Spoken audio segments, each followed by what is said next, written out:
میرے رضا پیارے رضا، میرے رضا پیارے رضا،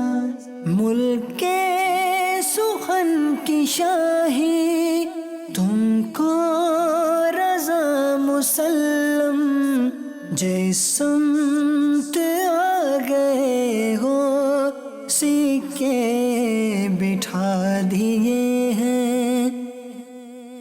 الحمدللہ رب العالمین والصلاة والسلام علی سید المرسلین، اما بعد فاعوذ باللہ من الشیطان الرجیم، بسم اللہ الرحمن الرحیم۔ الصلاة والسلام علیک یا رسول اللہ وعلی آلک واصحابک یا حبیب اللہ۔ الصلاة والسلام علیک یا نبی اللہ وعلی آلک واصحابک یا نور اللہ۔ مدنی چینل کے ناظرین، مدنی چینل کا پروگرام ہے کلم رضا کی شاہکار، جس میں ہم اعلیٰ حضرت امام اہل سنت مجدد اعظم مولانا شاہ امام احمد رضا خان علیہ رحمت الرحمن کی علمی تحقیقات، آپ کے فتاوی، آپ کی کتب اور آپ کے رسائل کا تعارف سنتے ہیں، اور کن کن موضوعات پر امام اہل سنت نے تحقیقات فرمائی ہیں ان کا کچھ خلاصہ سننے اور سمجھنے کی کوشش کرتے ہیں۔ آج کے پروگرام میں ہم جس رسالے کے حوالے سے سنیں گے وہ اعلیٰ حضرت امام اہل سنت کے اصول تفسیر کے حوالے سے ایک عظیم شاہکار میں شمار ہوتا ہے۔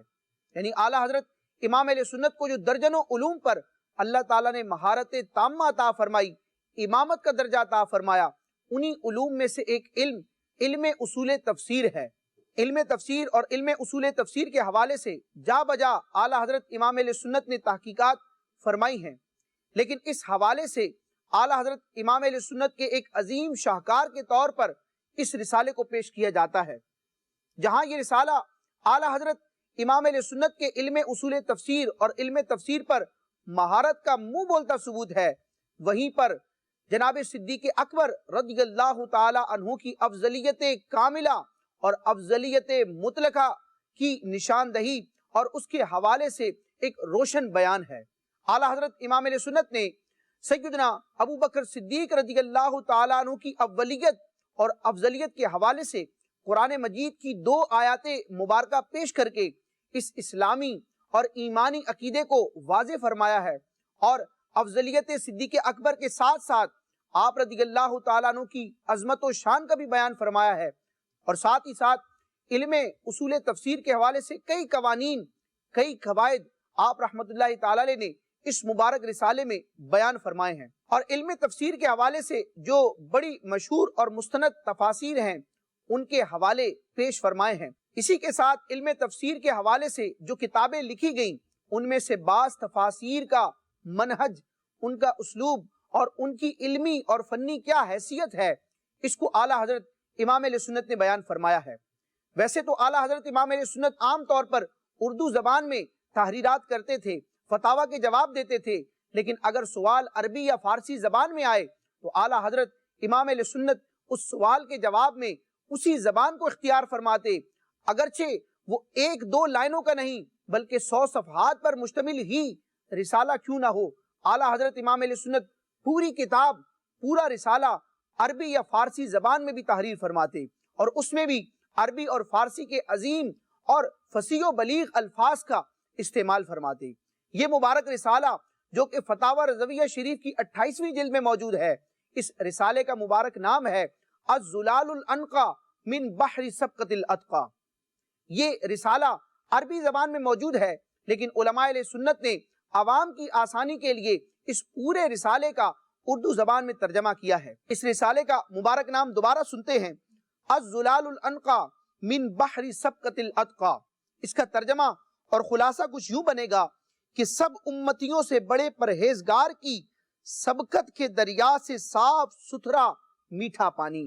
اعلیٰ حضرت امام اہل سنت نے اس رسالے کی ابتدا میں حسب عادت ایک عربی کا شاندار خطبہ تحریر فرمایا ہے، جس میں حمد و ثنا بھی ہے، درود و سلام بھی ہے، اور ساتھ ہی ساتھ صحابہ کرام اور ان میں بھی خلفائے راشدین، اور پھر ان میں بھی جو سب سے افضل و اعلیٰ ہیں جناب ابو بکر صدیق رضی اللہ تعالیٰ عنہ، ان کی منقبت، ان کی شان، ان کی فضیلت اور ان کی افضلیت مطلقہ کو بڑے پیارے انداز میں بیان فرمایا ہے۔ اور ساتھ ہی ساتھ اس خطبے کے اختتام پر اعلیٰ حضرت امام اہل سنت نے ذکر کیا کہ یہ اعلیٰ حضرت امام اہل سنت کی 15ویں تصنیف ہے، یعنی آپ نے جب کتابیں لکھنا شروع کی تو آپ کے کتابیں لکھنے کے ابتدائی زمانے کی یہ کتاب ہے، لیکن آج بھی جب اس کو پڑھا جاتا ہے، اس کی عربی کی عبارت کو دیکھا جاتا ہے تو اہل علم اعلیٰ حضرت امام اہل سنت کی عربی دانی فصاحت و بلاغت اور علمیت کو داد دیتے ہوئے نظر آتے ہیں۔ امیر المومنین حضرت سیدنا صدیق اکبر رضی اللہ تعالی عنہ کی سیرت کا اور آپ کی زندگی کا اگر جائزہ لیا جائے تو ایک وصف بڑا نمایاں نظر آتا ہے کہ جناب صدیق اکبر رضی اللہ تعالی عنہ نے جب سے پیارے محبوب اعظم صلی اللہ تعالی علیہ وسلم کو مبارک دامن تھاما ہے، اس وقت سے لے کر دنیا سے پردہ فرمانے تک پیارے محبوب علیہ السلام پر اپنا مال نچھاور کرتے چلے آئے۔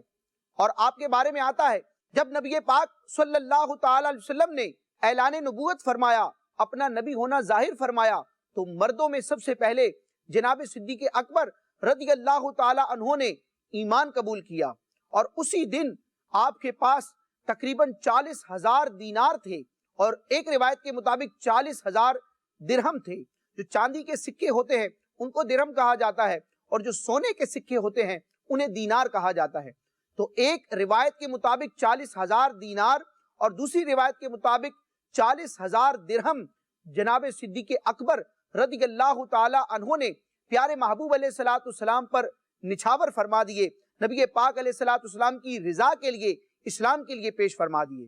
اور آپ کے مال کی یہ عظمت و شان ہے کہ پیارے محبوب علیہ السلام جو کونین کے آقا ہیں، ساری مخلوق کو رب تبارک و تعالیٰ کی نعمتوں کے حصے تقسیم فرمانے والے ہیں۔ پیارے محبوب صلی اللہ تعالی علیہ وسلم جناب صدیق اکبر رضی اللہ تعالی عنہ کے مال میں اسی طرح تصرف فرماتے تھے جس طرح کوئی شخص اپنے ذاتی مال میں تصرف کرتا ہے۔ چنانچہ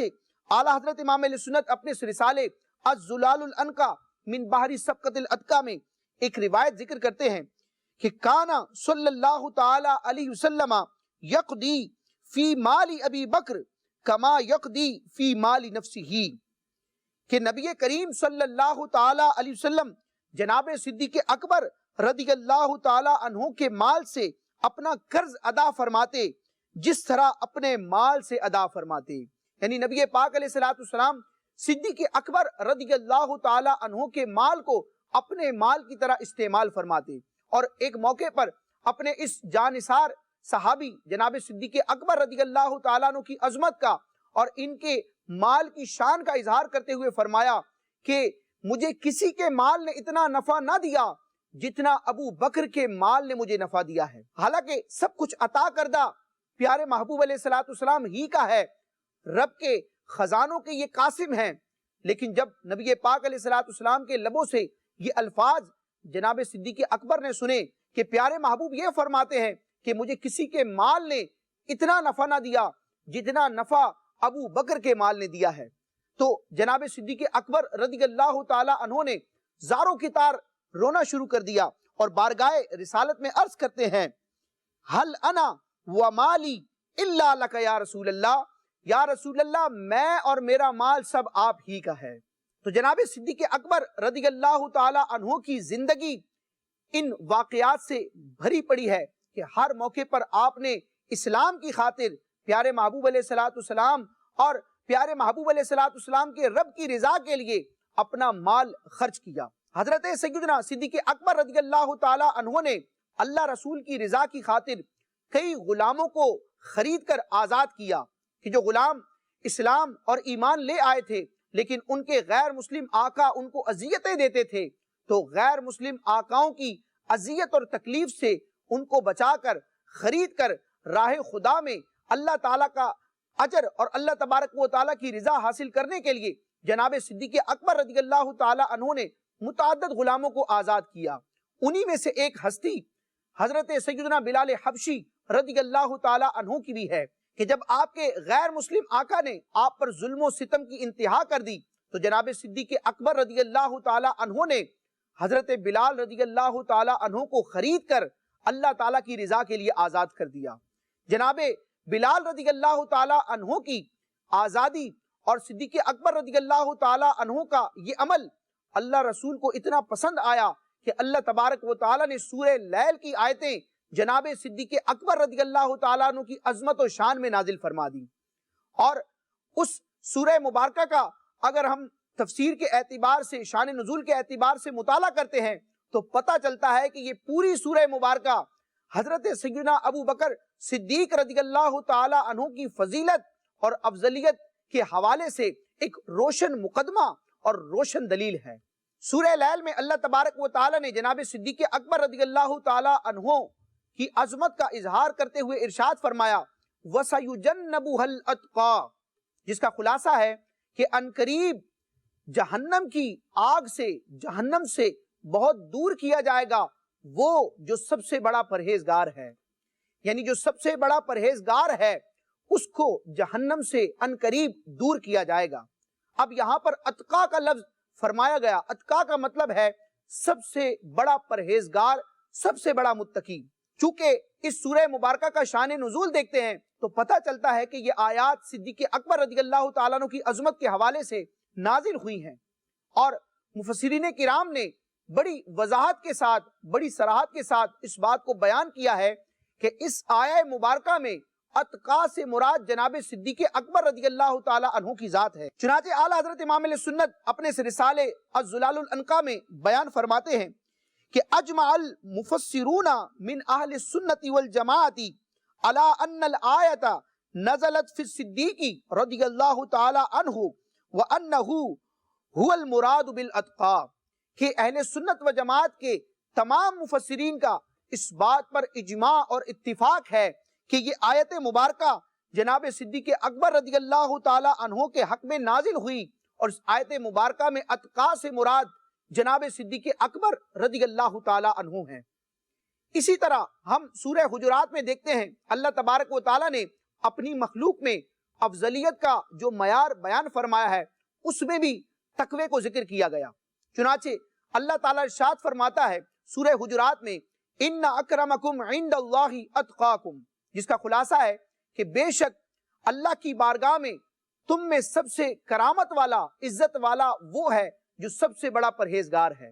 یعنی مخلوق میں جو سب سے بڑا پرہیزگار ہوگا وہی رب کی بارگاہ میں مقام و مرتبہ پانے والا ہوگا. اعلیٰ حضرت امام علیہ سنت نے اس مبارک رسالے الزلال الانقا من بحر سبقت الاتقا میں ان دونوں آیات مبارکہ کی تشریح فرمائی، اور ان دونوں آیات کو ملا کر ایک نتیجہ، ایک خلاصہ بیان فرمایا ہے جو اہل اسلام کا عقیدہ ہے. وہ کچھ یوں ہے کہ ایک آیت مبارکہ میں فرمایا گیا وَسَيُجَنَّبُهَا الْأَتْقَى، کہ عنقریب اس جہنم سے دور کیا جائے گا وہ جو سب سے بڑا پرہیزگار ہے، جو اتقا ہے. اور ساری امت کے مفسرین کا اس بات پر اتفاق ہے کہ اس اتقا سے مراد جناب صدیق اکبر ہیں. اور یہ آیت مبارکہ جناب صدیق اکبر رضی اللہ تعالی عنہ کی عظمت اور آپ کی شان کے حوالے سے نازل ہوئی. اور سورہ حجرات میں اللہ تعالیٰ نے اپنی بارگاہ میں افضلیت کا یہ معیار بیان فرمایا کہ ان اکرمکم عند اللہ اتقاکم،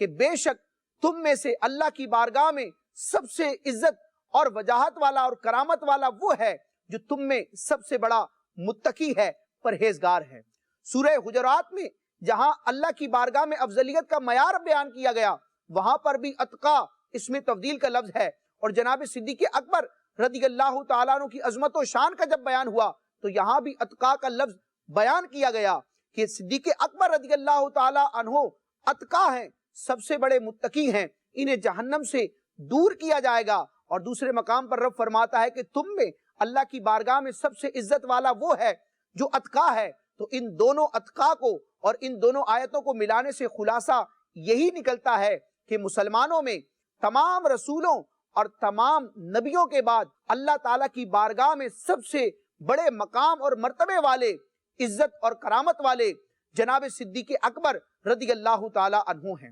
ویسے تو صدیق اکبر رضی اللہ تعالیٰ عنہ کی افضلیت کے حوالے سے کئی دلائل ہیں، لیکن سر دست اعلیٰ حضرت امام علیہ سنت نے ان دو آیات کو ذکر کر کے فرمایا کہ ان دو آیات کا صرف ترجمہ کیا جائے اور اس کے مفہوم پر نظر کی جائے تو یہ بات واضح ہو جاتی ہے کہ جناب صدیق اکبر رضی اللہ تعالی عنہ امت میں سارے نبیوں اور سارے رسولوں کے بعد سب سے افضل و اعلیٰ ہیں۔ اعلیٰ حضرت امام اہل سنت نے اس مبارک رسالے الزلال الانقا من بحر سبقت الاتقا میں بخاری شریف کے حوالے سے ایک روایت ذکر کی کہ حضرت سیدنا ابو ہریرہ رضی اللہ تعالی عنہ روایت کرتے ہیں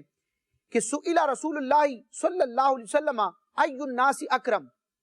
کہ پیارے محبوب صلی اللہ تعالی وسلم سے یہ سوال کیا گیا، پوچھا گیا کہ لوگوں میں سب سے بڑی عزت والا، سب سے بڑی کرامت والا کون ہے؟ تو سرکار علیہ الصلوۃ والسلام نے ارشاد فرمایا اکرمہم عند اللہ اتقاہم، کہ لوگوں میں سب سے بڑا عزت والا رب کی بارگاہ میں وہ ہے جو سب سے بڑا متقی ہے۔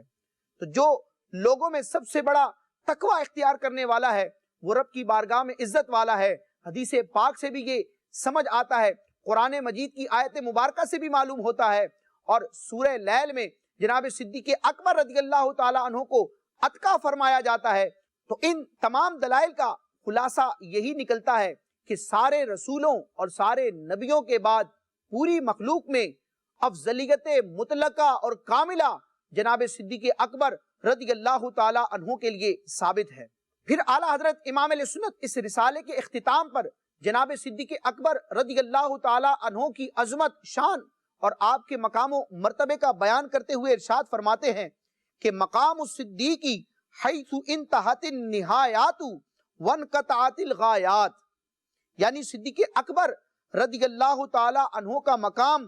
وہاں ہے جہاں نہایتیں ختم اور غایتیں منقطع ہوتی ہیں، یعنی جہاں مخلوق کی، عام لوگوں کی عظمتوں کی انتہا ہوتی ہے، وہاں سے جناب صدیق اکبر رضی اللہ تعالی عنہ کی عظمتوں کی ابتدا ہوتی ہے۔ چنانچہ اعلیٰ حضرت امام علیہ سنت صدیق اکبر رضی اللہ تعالیٰ عنہ کے اسٹیٹس اور آپ کے مقام کا بیان کرتے ہوئے فرماتے ہیں وَمَقَامُهُ فَوْقَ الصِّدِّيقِيَّةِ وَدُونَ النُّبُوَّةِ التَّشْرِيعِيَّةِ وَلَيْسَ أَحَدٌ بَيْنَهُ وَبَيْنَ مَوْلَاهُ الْأَكْرَمِ محمد رسول اللہ صلی اللہ تعالی علیہ وسلم، یعنی جناب صدیق اکبر رضی اللہ تعالی عنہ کی شان یہ ہے کہ سارے رسولوں اور سارے نبیوں کے بعد سارے صدیقین سے اوپر جو مقام ہے وہ مقام جناب صدیق اکبر رضی اللہ تعالی عنہ کا ہے۔ اس مقام اور اس عظمت کے حوالے سے آپ کا کوئی شریک نہیں۔ صدیق اکبر رضی اللہ تعالی عنہ کے بعد ہی جناب فاروق اعظم، عثمان غنی، مولا علی، عشرہ مبشرہ، اصحاب بدر اور دیگر صحابہ و اہل بیت اطہار کی عظمت اور شان کا مرتبہ ہے۔ اعلیٰ حضرت امام علیہ سنت نے اس مبارک رسالے الزلال الانقا من بحر سبقت الاتقا میں علم تفسیر کے حوالے سے کئی قوانین بیان فرمائے اور کئی تفسیروں کے حوالے سے آپ نے ان کا تعارف پیش کیا۔ مثال کے طور پر تفسیر تبری کے حوالے سے آپ نے ارشاد فرمایا کہ اس جیسی کوئی دوسری تفسیر نہیں لکھی گئی، بڑی مستند اور بڑی معتبر تفسیر ہے۔ اسی طرح امام بغوی رحمت اللہ تعالی علیہ کی تفسیر معالم التنزیل، جس کو تفسیر بغوی کہا جاتا ہے، اس کی تعریف اعلیٰ حضرت امام علیہ سنت نے اپنے اس رسالے میں بیان فرمائی۔ اسی طرح تفسیر بیضاوی کے حوالے سے اس کی فنی اور علمی کیا حیثیت اور اس کا کیا مرتبہ ہے اس کو بیان کیا ہے، اور کئی دلائل اور کئی ابحاث آپ نے ذکر فرمائی ہیں جو اہل علم پڑھتے ہیں تو اعلیٰ حضرت امام علیہ سنت کی مہارت کو داد دیتے ہیں۔ اعلیٰ حضرت امام علیہ سنت نے ویسے تو صدیق اکبر رضی اللہ تعالیٰ عنہ کی افضلیت کے حوالے سے یہ پوری کتاب تحریر فرمائی ہے الزلال الانقا من بحر سبقت الاتقا، لیکن آپ نے اشعار کی صورت میں بھی جناب صدیق اکبر رضی اللہ تعالیٰ عنہ کی عظمت کو بیان کیا ہے۔ آپ فرماتے ہیں سایہ مصطفیٰ مایہ اصطفیٰ عز و ناز خلافت پہ لاکھوں سلام، یعنی اس افضل الخلق بعد الرسل، یعنی تمام نبیوں اور رسولوں کے بعد جو سب سے افضل و اعلیٰ صدیق اکبر ہیں،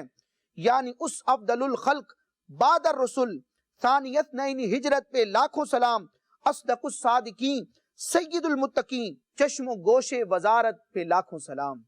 مدنی چینل کے ناظرین، مدنی چینل کے پروگرام کلام رضا کے شاہکار کے اگلے سیگمنٹ، اگلے مرحلے کلام رضا کے اشعار کی طرف بڑھتے ہیں، جس میں اعلیٰ حضرت امام علیہ سنت کے نعتیہ اشعار کی شان، ان کی علمی اور فنی حیثیت اور ان کی خوبیوں کے حوالے سے ہم کچھ اشعار اور ان کی تشریح کو سنتے ہیں۔ جس سمت آ گئے ہو سکے بٹھا دیے ہیں۔ مدنی چینل کے ناظرین، مدنی چینل کے پروگرام کلام رضا کے شاہکار کا سیگمنٹ ہے کلام رضا کے اشعار۔